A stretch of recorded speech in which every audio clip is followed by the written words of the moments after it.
ओम शांति। ज्ञान सूर्य शिव बाबा,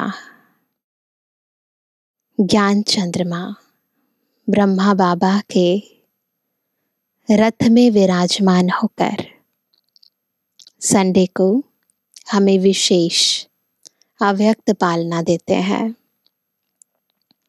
हमें बाप समान बनने की विशेष शिक्षाएं, विशेष शक्ति, विशेष गुणों को कैसे धारण करना है वो विधि सिखाते हैं।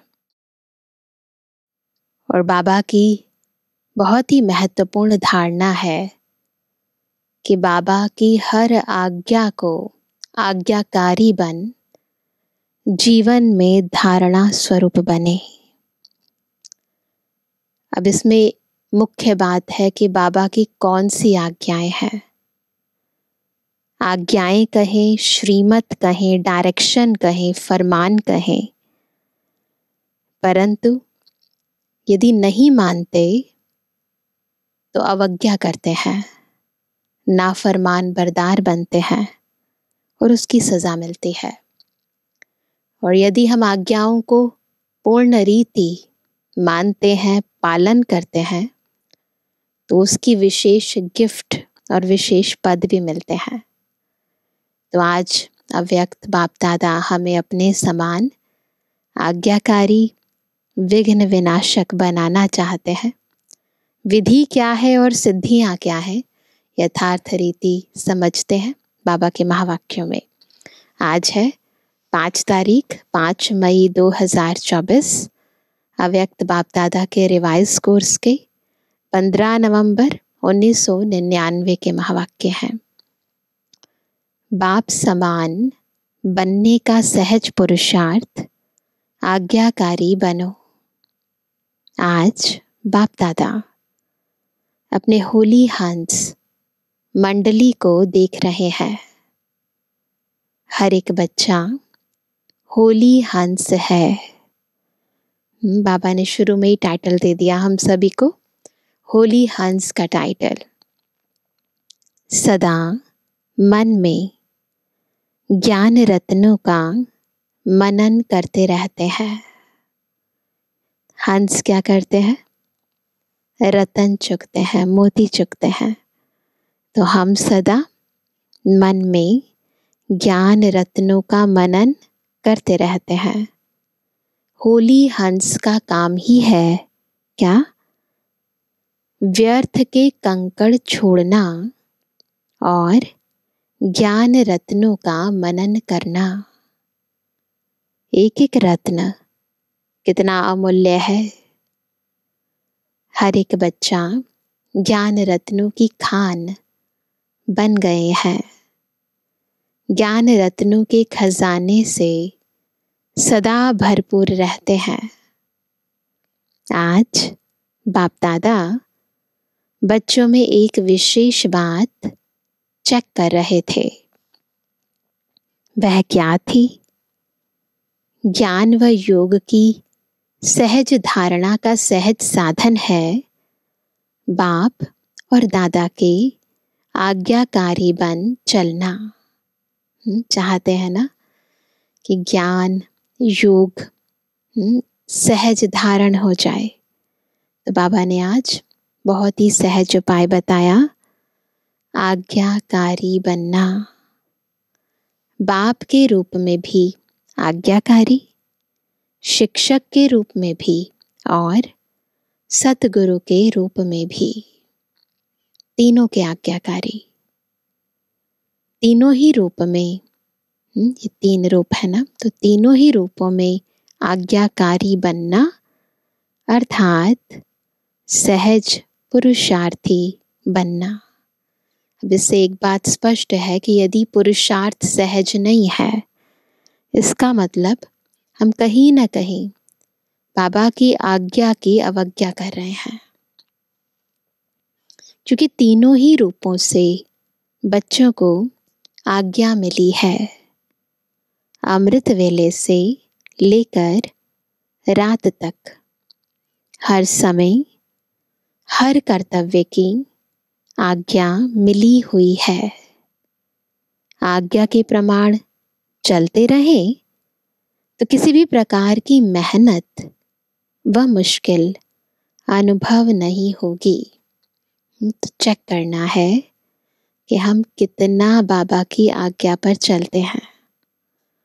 हर समय के मनसा संकल्प, वाणी और कर्म, तीनों ही प्रकार की आज्ञा स्पष्ट मिली हुई है।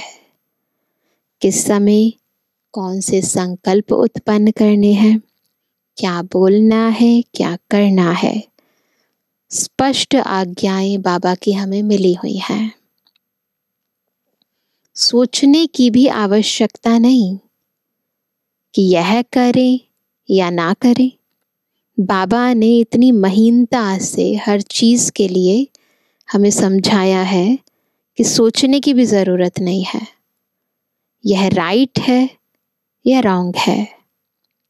सोचने की भी मेहनत नहीं है। परमात्मा आज्ञा है ही सदा श्रेष्ठ। इससे ऊपर, इससे बेहतर कुछ भी नहीं है। तो सभी कुमार जो भी आए हो, आज विशेष बाबा कुमारों को देखकर वाणी चला रहे हैं, तो सभी कुमार जो भी आए हो, बहुत अच्छा संगठन है। तो हर एक ने बाप का बनते ही बाप से वायदे किए हैं। जब बाप के बने हैं तो सबसे पहले कौन सा वायदा किया? बाबा तन मन धन जो भी है, कुमारों के पास धन तो ज्यादा होता नहीं, फिर भी जो है सब जिसका है, आपका है। तन मन धन सब कुछ तेरा, यह वायदा किया है। तन भी, मन भी, धन भी और संबंध भी सब आपसे। यह भी वायदा पक्का किया है सबने वायदा। जब तन मन धन संबंध सब आपका है तो मेरा क्या रहा? गीत गाते हैं ना, तेरा तुझको अर्पण क्या लागे मेरा। तो अब कह रहे हैं फिर मेरा क्या रहा? फिर कुछ मेरापन है? होता ही क्या है? तन मन धन जन सब बाप के हवाले कर दिया, कर लिया ना सब बाबा के हवाले। प्रवृत्ति वालों ने किया है, मधुबन वालों ने किया है, सबसे पूछ रहे हैं बाबा पक्का है ना? जब मन भी बाप का हुआ, मेरा मन तो नहीं है ना, या मन मेरा है? पूछ रहे हैं बाबा, है ना। कुछ भी थॉट्स विचार चलते रहते हैं तो अपने अनुसार नहीं चला सकते। जब बाबा को दे दिया तो मेरा समझकर यूज करना है। जब मन बाप को दे दिया तो यह भी आपके पास अमानत है। फिर युद्ध किस में करते हो? मेरा मन परेशान है, मेरे मन में व्यर्थ संकल्प आते हैं, मेरा मन विचलित होता है। जब मेरा है नहीं, अमानत है, फिर अमानत को मेरा समझकर यूज करना, क्या यह अमानत में खयानत नहीं है? पूछ रहे हैं बाबा। माया के दरवाजे हैं, कौन से? मैं और मेरा। तो तन भी आपका नहीं, फिर देह अभिमान का मैं कहाँ से आया? जब तन भी मेरा नहीं है तो ये जो मैं शब्द है, मैं ऐसा चाहती हूँ, मैं ऐसा करना चाहती हूँ, तो मैं कहाँ से आया? मन भी आपका नहीं, तो मेरा मेरा कहाँ से आया? मन तो बाबा का है। तेरा है या मेरा है? बाप का है या सिर्फ कहना है, करना नहीं? पूछ रहे हैं बाबा, केवल कहने के लिए कहते हैं क्या? तन मन धन सब तेरा। तो कहना कुछ और है, करना कुछ और है। कहना बाप का और मानना मेरा। सिर्फ पहला वायदा याद करो, क्या?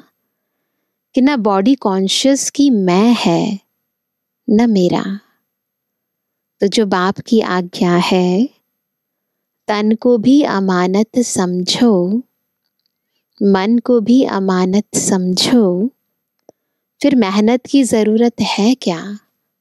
जब मेरा कुछ है ही नहीं तो मेहनत काहे की? बाबा का है तो बाबा की श्रीमत प्रमाण चलाना है, सिंपल है। तो बाबा कहते फिर मेहनत की जरूरत है क्या? कोई भी कमजोरी आती है तो इन दो शब्दों से आती है। कौन से हैं वो दो शब्द कमजोरी के? मैं और मेरा। तो ना आपका तन है, न बॉडी कॉन्शियस का मैं। मन में जो भी संकल्प चलते हैं, अगर आज्ञाकारी हो तो बाप की आज्ञा क्या है? आज्ञाकारी होना तो बाबा की आज्ञा क्या है? पॉजिटिव सोचो, शुभ भावना के संकल्प करो। फालतू संकल्प करो, यह बाप की आज्ञा है क्या? नहीं। तो जब आपका मन नहीं है फिर भी व्यर्थ संकल्प करते हो तो बाप की आज्ञा को प्रैक्टिकल में नहीं लाया ना। मन बाबा को दे दिया तो फिर मन में व्यर्थ संकल्प तो आ ही नहीं सकते। बाबा कोई व्यर्थ संकल्प थोड़ा ना चलाएंगे, तो इसका मतलब नहीं दिया ना। तो बाबा ने कहा कि बाबा की आज्ञा को प्रैक्टिकल में नहीं लेकर आए ना। सिर्फ एक शब्द याद करो कि मैं परमात्मा आज्ञाकारी बच्चा हूँ। ये स्वमान स्मृति में रहे। मैं कौन? मैं परमात्मा आज्ञाकारी बच्चा हूँ। बाप की यह आज्ञा है या नहीं है, वह सोचो ना। कुछ भी थॉट्स चलें तो खुद से पूछो कि बाबा की यह आज्ञा है ऐसे विचार चलाना ना, किसी के प्रति ऐसे सोचना, ये श्रीमत प्रमाण है, बाबा ने इसकी छुट्टी दी है? नहीं तो नहीं, हाँ तो हाँ। जो आज्ञाकारी बच्चा होता है वह सदा बाप को स्वतः ही याद होता है, स्वतः ही प्यारा होता है, स्वतः ही बाप के समीप होता है। तो चेक करो, मैं बाप के समीप, बाप का आज्ञाकारी हूँ। हूँ बाबा का आज्ञाकारी। चेक करो। एक शब्द तो अमृत वेले याद कर सकते हो। कौन सा? मैं कौन? आज्ञाकारी हूँ या कभी आज्ञाकारी और कभी आज्ञा से किनारा करने वाले? बाप दादा सदा कहते हैं कि किसी भी रूप में अगर एक बाबा का संबंध ही याद रहे, दिल से निकले बाबा, तो समीपता का अनुभव करेंगे। मंत्र मुआफिक नहीं कहो बाबा बाबा दिल से निकले बाबा। वह राम राम कहते हैं, आप बाबा बाबा कहते, लेकिन अंतर क्या है? लेकिन दिल से निकले बाबा। हर कर्म करने के पहले चेक करो। ये रोज का रूटीन बना लो। हर कर्म करने से पहले चेक करो कि मन के लिए, तन के लिए या धन के लिए बाबा की आज्ञा क्या है।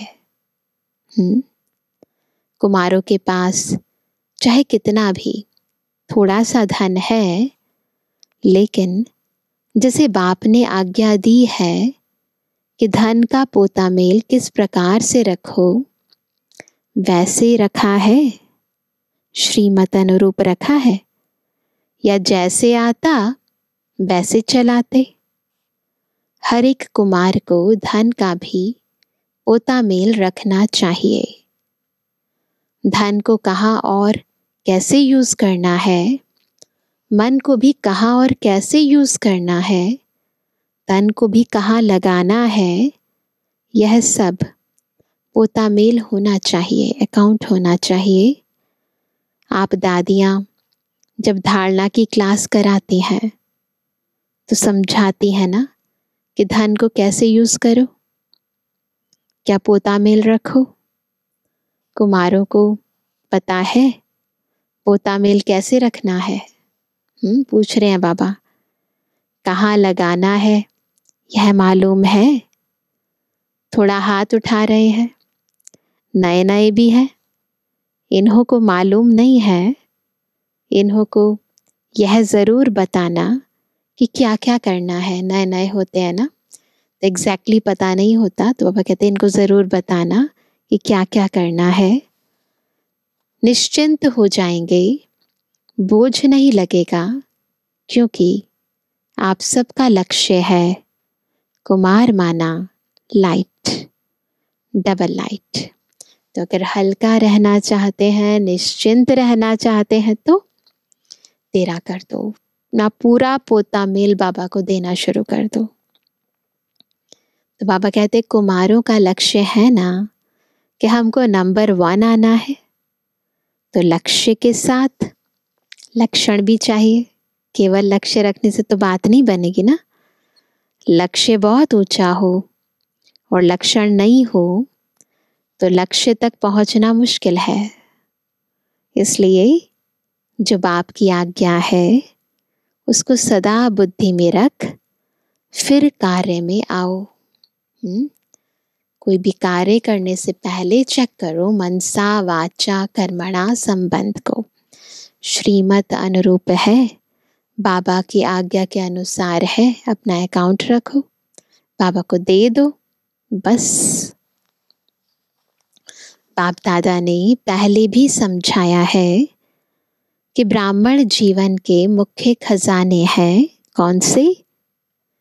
संकल्प, समय और श्वास। हमारे जीवन के 3 मुख्य खजाने। आपकी श्वास भी बहुत अमूल्य है। एक श्वास भी कॉमन नहीं हो, व्यर्थ नहीं हो। भक्ति में कहते हैं श्वासों श्वास अपने इष्ट को याद करो। श्वास भी व्यर्थ नहीं जाए।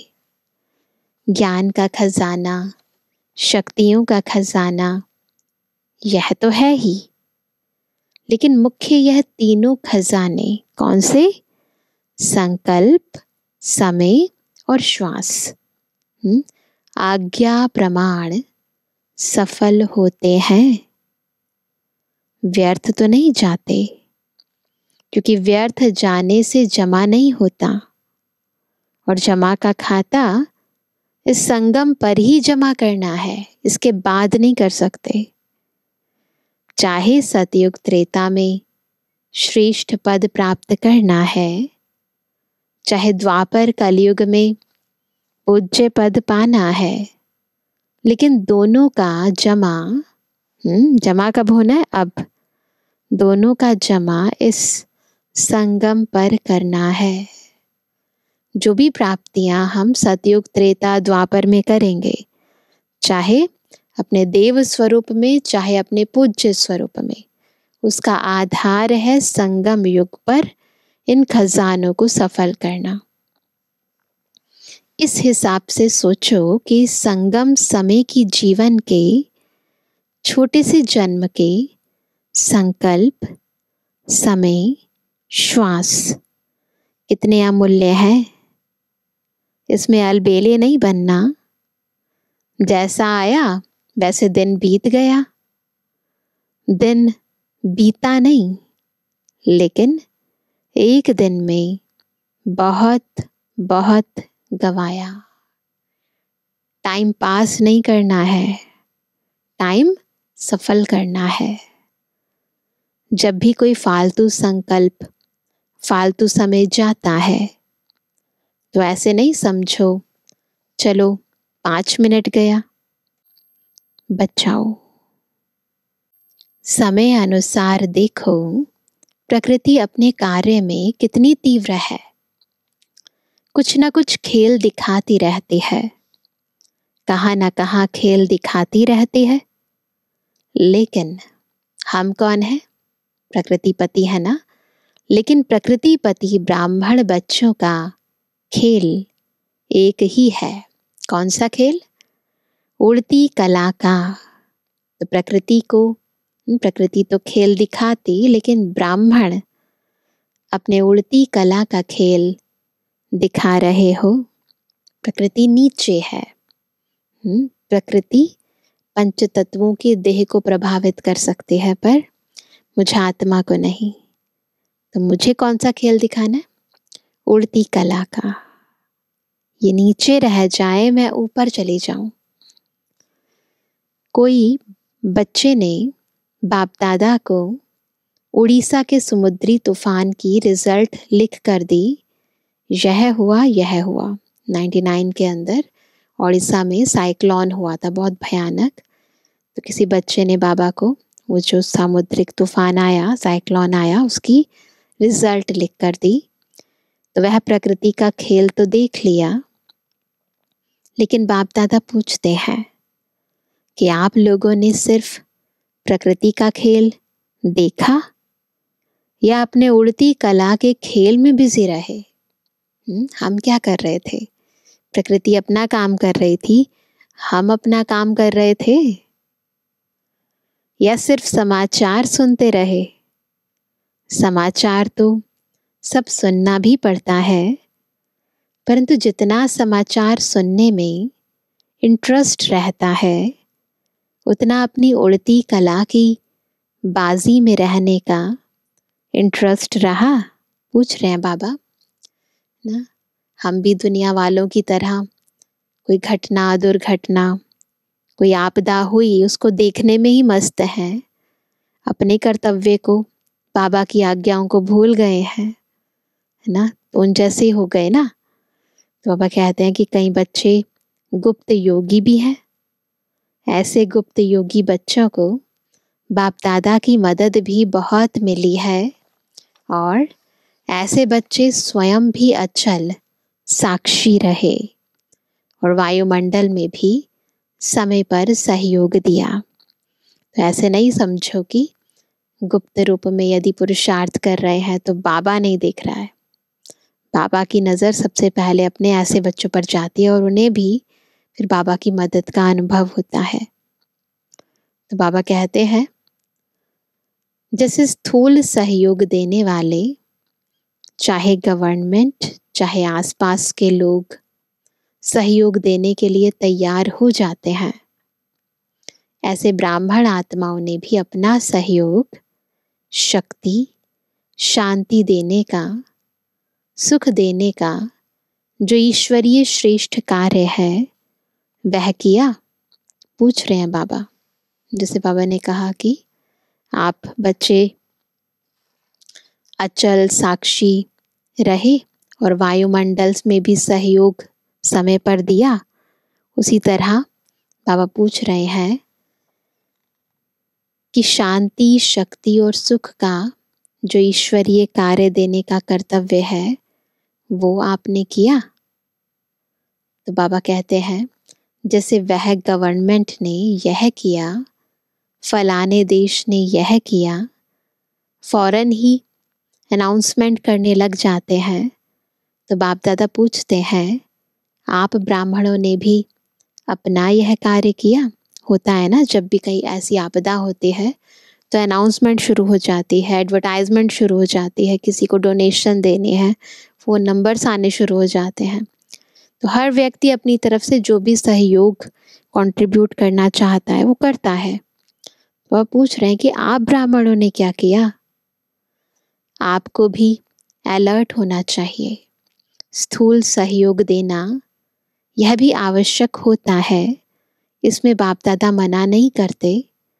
लेकिन जो ब्राह्मण आत्माओं का विशेष कार्य है, जो और कोई सहयोग नहीं दे सकता, ऐसा सहयोग अलर्ट होके आपने दिया। स्थूल के लिए बाबा मना नहीं करते, वो भी बाबा के बच्चे हैं, उनको मदद देनी चाहिए अगर दे सकते हैं तो, परंतु साथ साथ वो चीज़ जो और कोई दुनिया में नहीं दे सकता, शांति, शक्ति ना, तो ये सहयोग ज़रूर देना है हमें। देना है ना? या सिर्फ उन्हों को वस्त्र चाहिए, अनाज चाहिए, लेकिन पहले तो मन में शांति चाहिए, सामना करने की शक्ति चाहिए।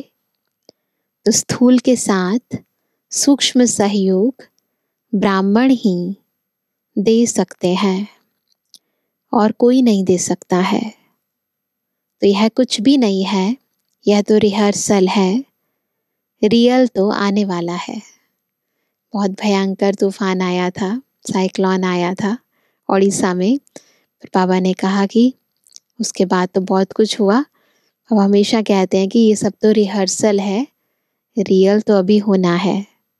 तो रियल तो आने वाला है, उसकी रिहर्सल आपको भी बाप या समय करा रहा है।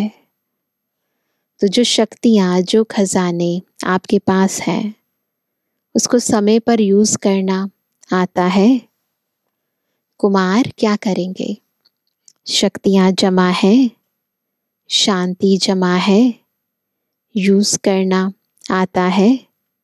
हाथ तो बहुत अच्छा उठाते हैं, अभी प्रैक्टिकल में दिखाना, साक्षी होकर देखना भी है, सुनना भी है और सहयोग देना भी है। आखिरीन रियल जब पाठ बजेगा, उसमें साक्षी और निर्भय होकर देखें भी और पाठ भी बजावें। कौन सा पाठ? कौन सा पाठ बजाएंगे? दाता के बच्चे दाता बन, जो आत्माओं को चाहिए वह देते रहे। तो मास्टर दाता है ना? स्टॉक जमा करो। जितना स्टॉक अपने पास होगा, उतना ही दाता बन सकेंगे। अंत तक अपने लिए ही जमा करते रहेंगे तो दाता नहीं बन सकेंगे। एंड तक अपने लिए जमा करते रहेंगे तो देंगे कब? अनेक जन्म जो श्रेष्ठ पद पाना है, वह प्राप्त नहीं कर सकते हैं। इसलिए एक बात तो अपने पास स्टॉक जमा करो, ये बहुत ज़रूरी है। बाबा कई बार कई मुरलियों में कह चुके हैं कि पहले से स्टॉक जमा करो। केवल अभी ही कमाया और खाया, ऐसे नहीं, भविष्य के लिए जमा करना बहुत ज़रूरी है। शुभ भावना, श्रेष्ठ कामना का भंडार सदा भरपूर हो। दूसरा, जो विशेष शक्तियाँ हैं, वह शक्तियाँ जिस समय जिसको जो चाहिए वह दे सको। जो इम्पोर्टेंट शक्तियाँ हैं ना, सामना करने की, सहन करने की, तो जब जिसको चाहिए वो दे सको। अभी समय अनुसार सिर्फ अपने पुरुषार्थ में संकल्प और समय दो, साथ साथ दाता बन विश्व को भी सहयोग दो। अपना पुरुषार्थ तो करना ही है, परंतु साथ साथ विश्व को भी योगदान देना है। अपना पुरुषार्थ तो सुनाया, पहले भी सुनाया बाबा ने, क्या करना है? अमृत वेले ही यह सोचो कि मैं आज्ञाकारी बच्चा हूँ, बस यही चेक करो। पुरुषार्थ के लिए, हर कर्म के लिए आज्ञा मिली हुई है, उठने की, सोने की, खाने की, कर्मयोगी बनने की, हर कर्म की आज्ञा मिली हुई है। आज्ञाकारी बनना, यही बाप समान बनना है। बाप समान बनना यानी आज्ञाकारी बनना, फॉलो करना बाबा को। हर कर्म के अंदर चेक करना कि क्या ये कर्म ब्रह्मा बाप समान है, बस चेक करना, चेंज करना, इसे कहते हैं आज्ञाकारी बनना। बस श्रीमत पर चलना, न मनमत न परमत। एडिशन नहीं हो, एलॉय मिक्स नहीं करना है उसके अंदर। एक्यूरेट, जो बाबा ने कहा है, जैसे कहा है, उसमें थोड़ा भी अपने मत यूज नहीं करनी है। बहुत ईमानदारी से चलना है। एडिशन नहीं हो, कभी मनमत पर कभी परमत पर चलेंगे तो मेहनत करनी पड़ेगी। सहज नहीं होगा, क्योंकि मनमत परमत उड़ने नहीं देगी। मनमत परमत बोझ वाली है और बोझ उड़ने नहीं देगा। श्रीमत डबल लाइट बनाती है। श्रीमत पर चलना अर्थात सहज बाप समान बनना।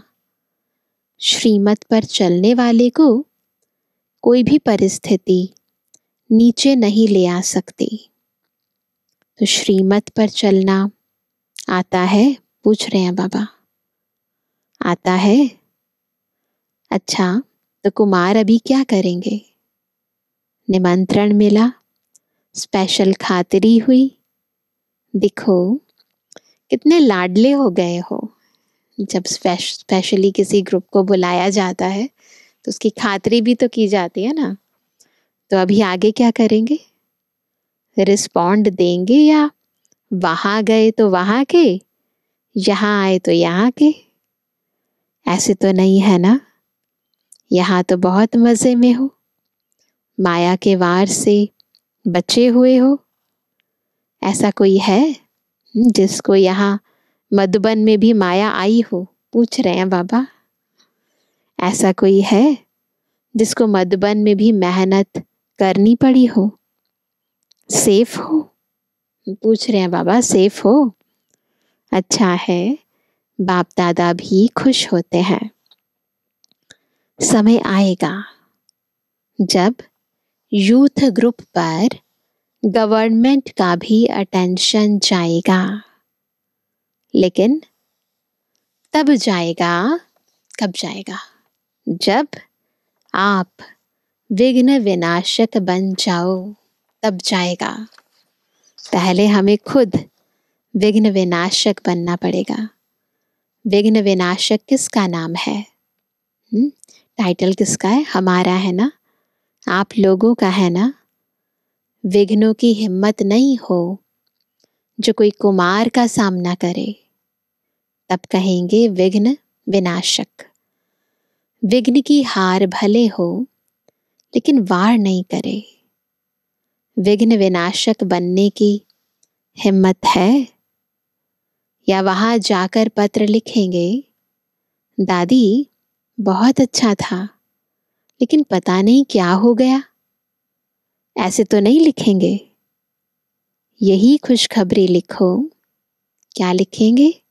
बाबा कई बार कहते हैं बड़े बड़े पत्र मत लिखो, बस क्या लिखो? ओके, वेरी गुड, विघ्न विनाशक हूं। बस एक अक्षर लिखो, ज्यादा लंबा पत्र नहीं। ओके। अच्छा, मधुबन की भी विशेषता बाप दादा के पास पहुंच गई है। मधुबन वालों ने अपने चार्ट भेजे हैं, बाप दादा के पास पहुंचे हैं। बाप दादा सभी बच्चों को आज्ञा मानने वाले आज्ञाकारी बच्चों की नजर से देखते हैं। विशेष कार्य मिला और एवर रेडी बन किया है। कान मिलता है, बाबा जो भी होमवर्क देते हैं अगर एवर रेडी बनकर करते हैं तो बाबा की विशेष आफरीन मिलती है। तो मैंने कहा और एवर रेडी बन किया है, इसकी विशेष मुबारक दे रहे हैं। अच्छा, हर एक ने अपना स्पष्ट लिखा है। तो दादी जी से पूछा, आप भी रिजल्ट देखकर क्लास कराना। अपनी अवस्था का चार्ट अच्छा लिखा है। बाप दादा तो मुबारक दे भी रहे हैं। सच्ची दिल पर सच्चा साहिब राजी होता है ना। ये बात ध्यान की बात है कि बाबा के साथ जब चार्ट लिखते हैं ना, बाबा को देते हैं, तो बाबा के साथ सदा सच्चा होके रहना है। उससे तो क्या ही छिपा है। फिर भी यदि छिपाने की कोशिश कर रहे हैं तो इसका मतलब अभी तक विश्वास नहीं है। सत्यम शिवम सुंदरम से उस जो खुद ही सत्य है उससे क्या छिपा सकते हैं हम। अच्छा, चारों ओर के बाप दादा के आज्ञाकारी बच्चों को, सदा विघ्न विनाशक बच्चों को, सदा श्रीमत पर सहज चलने वाले, मेहनत से मुक्त रहने वाले, सदा मौज में उड़ने और उड़ाने वाले, सर्व खजानों के भंडार से भरपूर रहने वाले, ऐसे बाप के समीप और समान रहने वाले बच्चों को बहुत बहुत याद प्यार और नमस्ते। कुमारों को भी विशेष अथक और एवर रेडी, सदा उड़ती कला में उड़ने वालों को बाप दादा का विशेष याद प्यार। हम रूहानी बच्चों की रूहानी बाप दादा को गुड मॉर्निंग, नमस्ते नमस्ते नमस्ते। तो बाप दादा ने डायमंड हॉल में बैठे हुए सभी भाई बहनों को दृष्टि देने के लिए हॉल का चक्कर लगाया। बाप दादा का हर एक बच्चे से बहुत बहुत बहुत प्यार है। ऐसे नहीं समझें कि हमारे से बाप दादा का प्यार कम है। आप चाहे भूल भी जाओ, लेकिन बाप निरंतर हर बच्चे की माला जपते रहते हैं, क्योंकि बाप दादा को हर बच्चे की विशेषता सदा सामने रहती है। कोई भी बच्चा विशेष ना हो यह नहीं है, हर बच्चा विशेष है। बाप कभी एक बच्चे को भी भूलता नहीं है। तो सभी अपने को विशेष आत्मा है और विशेष कार्य के लिए निमित्त है, ऐसे समझ के आगे बढ़ते चलो। क्या याद रखेंगे कि हम विशेष आत्मा हैं और विशेष कार्य के लिए निमित्त हैं। अच्छा, आज का वरदान है सदा रूहानी स्थिति में रहे, दूसरों की भी रूह को देखने वाले, रूहानी रूहे गुलाब भव। रूहे गुलाब अर्थात जिसमें सदा रूहानी खुशबू हो। रूहानी खुशबू वाले जहाँ भी देखेंगे, जिसको भी देखेंगे तो रूह को देखेंगे, शरीर को नहीं। तो स्वयं भी सदा रूहानी स्थिति में रहो और दूसरों की भी रूह को देखो।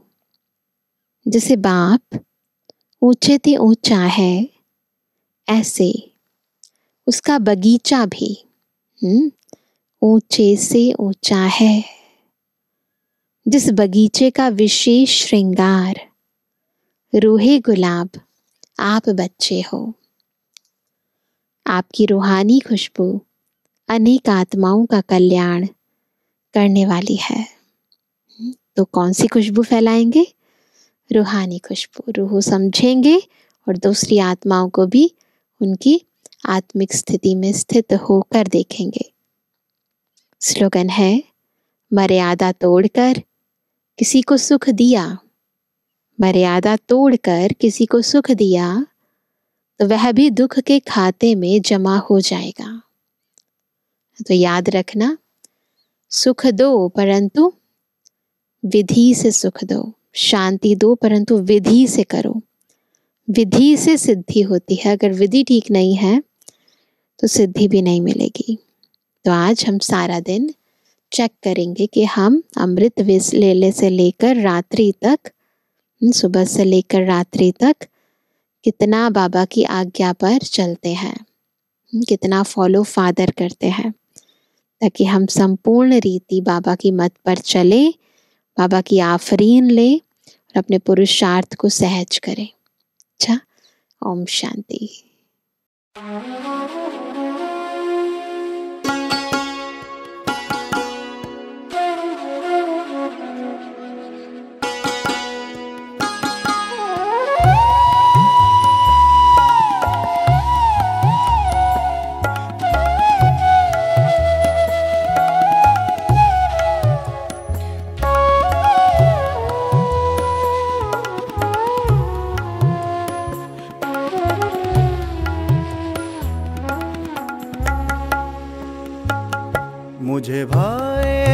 अनादि धाम मेरा मूल वतन मेरा घर।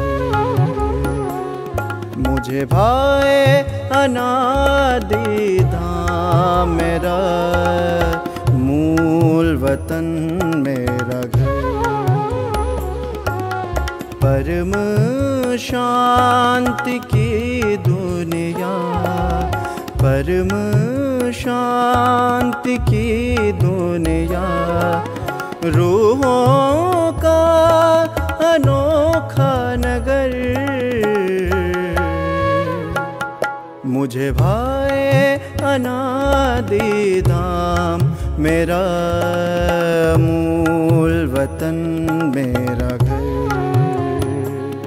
मुझे भाए अनादि धाम मेरा मूल वतन मेरा घर।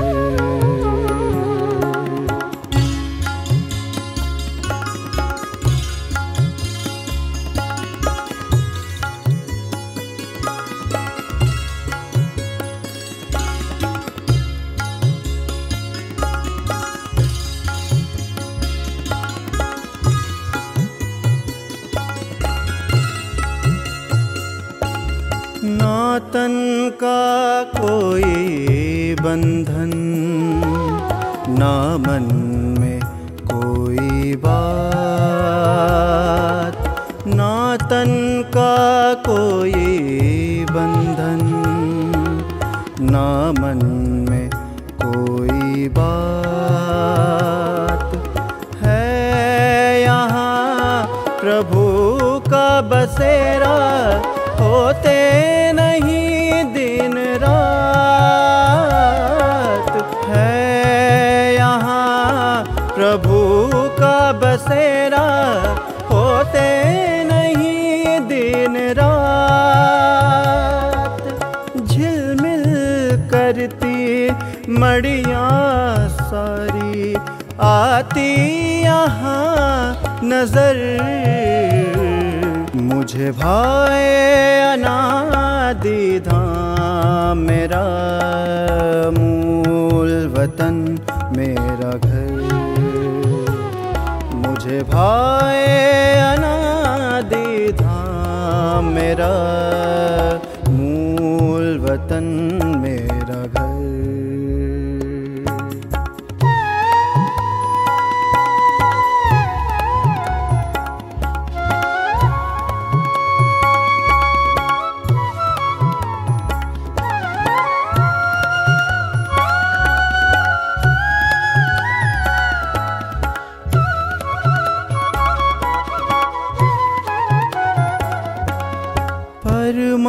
परमानंद का मंदिर, ये लोक है सबसे प्यारा। परमानंद का मंदिर, ये लोक है सबसे प्यारा। बिखरा दिव्य प्रकाश यहाँ, चारों उजियारा। बिखरा दिव्य प्रकाश यहाँ, चारों उजियारा। पवित्रता की किरणें यहाँ बिखरे हैं झरझर। मुझे भाए अनादि धाम मेरा मूल वतन मेरा घर। मुझे भाए अनादि धाम मेरा मूल वतन मेरा घर।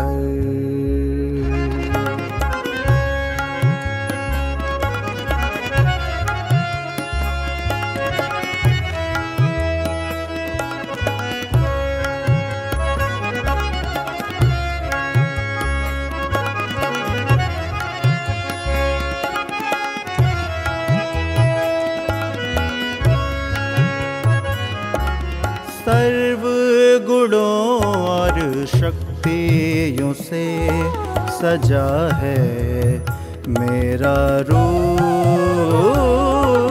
सर्व गुणों और शक्तियों से सजा है मेरा रूप। मेरे बाबा का साथ यहाँ वतन ये बड़ा है अनूप,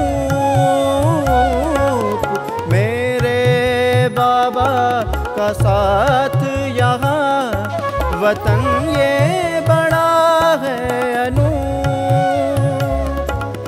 बेहद का संसार ये सबसे ऊंचा है शिखर,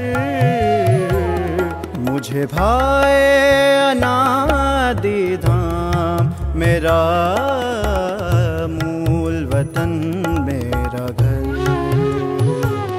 मुझे भाए अनादि धाम मेरा मूल वतन मेरा घर। परम शांति की दुनिया, परम शांति की दुनिया, रूहों का अनोखा नगर। मुझे भाए अनादि धाम मेरा मूल वतन मेरा घर। मुझे भाए अनादि धाम